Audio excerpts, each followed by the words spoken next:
90년대 한국의 농구붐을 일으키며 출연한 배우들 역시 톱스타 반열에 올렸던 드라마 마지막 승부 기억나시나요? 마지막 승부는 한국에서의 인기는 물론 한류 드라마의 시초가 된 작품 중 하나로 한국 역사상 처음으로 대만, 홍콩 등 방송에 수출되어 방영되었습니다. 이를 계기로 한국 드라마들은 동남아권과 중국에도 수출되면서 본격적으로 한국 문화를 알리게 되죠. 드라마와 배우들만큼 사랑받았던 것이 바로 드라마의 주제곡이었던 마지막 승부였습니다. 드라마와 같은 제목으로 큰 인기를 끌며 작품을 빛내는 데 일조한 곡이었는데요. 당시 가요 톱10에서 5주 연속 1위를 차지하며 골든컵을 수상했을 정도로 그 인기가 대단했습니다. 이 곡으로 90년대 가요계를 뜨겁게 달구었던 인물이 바로 가수 김민교입니다. 그는 가요 톱10 5주 연속 골든컵을 더불어 KBS 10대 가수상, 골든디스크 장려상, MBC 7대 가수상 등을 휩쓸었습니다. 이러한 인기로 그가 큰 수익을 벌어들여 건물을 샀다는 이야기가 있을 정도로 많은 이들은 그가 성공한 유명 스타의 삶을 살고 있을 것이라 예상했는데요. 하지만 그는 인기 가수의 삶보다는 생계형 가수로 힘든 생활을 더 오래 하였습니다. 설상가상으로 암이라는 청천벽력과 같은 진단을 받기도 하죠. 김민교는 어떤 일들을 겪은 것일까요? 히트곡 탄생에는 기본적으로 좋은 노래와 실력이 뒷받침돼야 하지만 운도 따라줘야 가능합니다. 김민교는 1989년 MBC 강변가요제에서 록음악건국대학교 옥슨 89의 보컬리스트로 참가해 청개구리라는 곡으로 금상 수상한 실력파입니다. 그럼에도 히트곡을 내기까지 긴 시간이 걸렸죠. 북한 강변에서 개최하였던 대학생 중심의 창작가요 경연대회로 열렸던 강변가요제는 대학가요제와 함께 실력파 대학생 아마추어 가수들이 대거 배출했습니다. 90년대 중반까지만 하더라도 입상할 경우 대부분 주목받는 신예로 가요계 진입이 확실하게 보장되던 시기이기도 했습니다. 김민교가 보컬로 출전했던 옥슨 89는 당시 소위 잘 나가는 가요키 회사였던 중프로덕션이 스카우트할 만큼 기대를 모았던 팀이었지만 그룹으로는 빛을 보지 못했습니다. 야심차게 준비해 발표한 목마 위의 연인은 안타깝게도 끝내 두각을 내지 못했습니다. 소속사 계약 만료 시점이 임박할 때쯤 다 흩어지고 저만 남았어요. 잘 아시는 것처럼 도레미 박남성 회장님은 워낙 유명하시잖아요. 저돌적이시죠. 느닷없이 드라마 주제가를 부르라고 하시더라고요. 정규 음반도 빛을 못 봤는데 드라마 배경음악이나 부르라 하니 처음엔 많이 속상했죠. 새로운 히트곡이 탄생하려면 운이 작동해야 합니다. 아무리 좋은 곡이라도 이런 이유로 쉽게 예측하기 어렵죠. 이 곡은 탄탄한 스토리의 드라마가 대박나면서 자연스럽게 터졌습니다.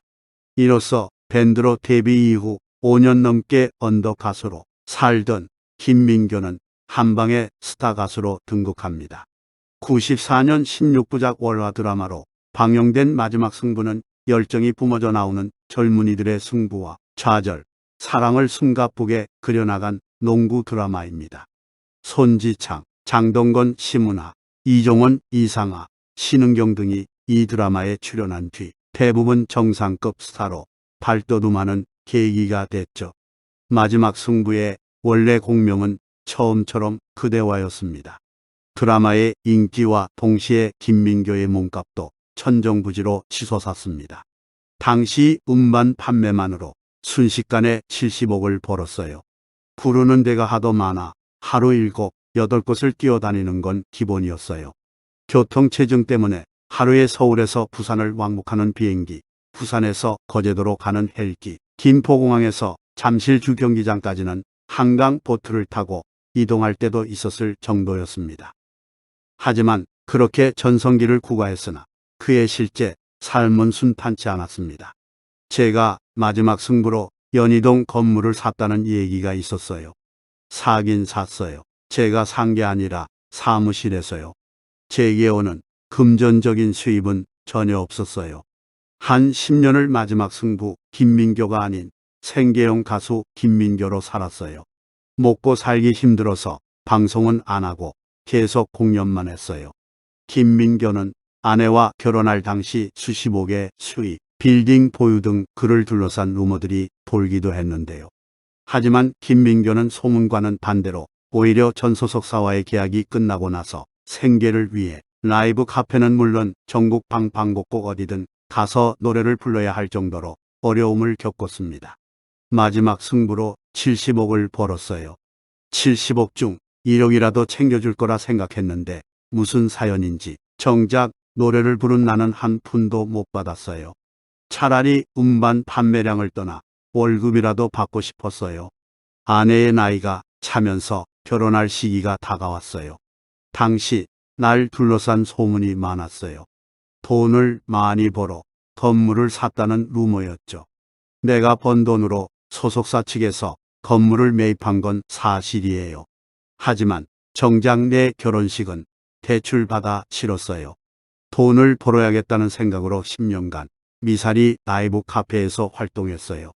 김민교는 당시 실제로 하루 3개 이상 행사장을 돌며 노래를 불렀다고 하는데요. 그런 날이 몇 년째 지속이 되다 보니 결국 성대에 문제가 생기는 일까지 있었다고 합니다. 그러다 김민교는 2004년 꼭 잡아요를 기점으로 트로트로 방향을 전환합니다. 그렇게 제2의 전성기를 노렸지만 얼마 지나지 않아 2006년 위암을 진단받게 되고 투병과 위졸제술을 받으며 모든 활동을 중단하게 됩니다. 당시에 한 프로그램에 출연하며 MC 김용만 씨의 매너 있는 진행으로 새로운 캐릭터를 얻게 됐고 7주 고정 출연을 제안받았어요. 그런데 갑자기 병원에서 연락이 왔어요. 건강이 안 좋다는 내용의 연락이었죠. 병원 가서 검사를 받으니 위암이라더라고요. 당시에 왜 나한테 이런 아픔만 주실까? 라는 생각이 들었고 충격도 받았어요. 저희 아내나 저나 많이 울고 그 후부터는 이제 모든 활동을 다 접었죠. 하지만 가족과 지인들의 힘으로 버텼어요. 결국 위에 70%를 절제했는데 그래도 다행히 초기라 잘 잘라낼 수 있었어요. 암세포가 다른 장기로 전이되지 않아서 정말 다행이었어요. 2006년 1월 수술대에 올랐던 김민교는 5년 만에 완치 판정을 받았습니다. 그런 가운데 당시 그는 아픈 몸으로 MBC 시트콤, 안녕, 프란체스카 등의 활동을 모두 소화해냈습니다. 현재 위 절제로 인해 다른 사람보다 위가 작다는 김민교는 위내시경 정기 검진을 통해 위 점막층이 파인 상태라고 의사가 설명했습니다. 김민교는 과거 전성기 때로 돌아간다면 하고 싶은 것을 물어보는 질문에 마지막 승부 이후에 후속곡 노래 제목을 바꿔 활동하고 싶어요. 후속곡이 그 사랑의 마지막이었어요. 마지막이 있으니 안 되겠더라고요. 영원한 대박이라든지라고 이야기했습니다. 이 이야기를 옆에서 듣던 이민규도 이 집 곡이 텅 빈 객석이었어요. 진짜 객석이 텅 비기 시작했고 후속곡을 냈더니 내가 가야 할 길이었어요. 이상하게 그런 게 있어요 라며 김민교의 말을 공감했습니다.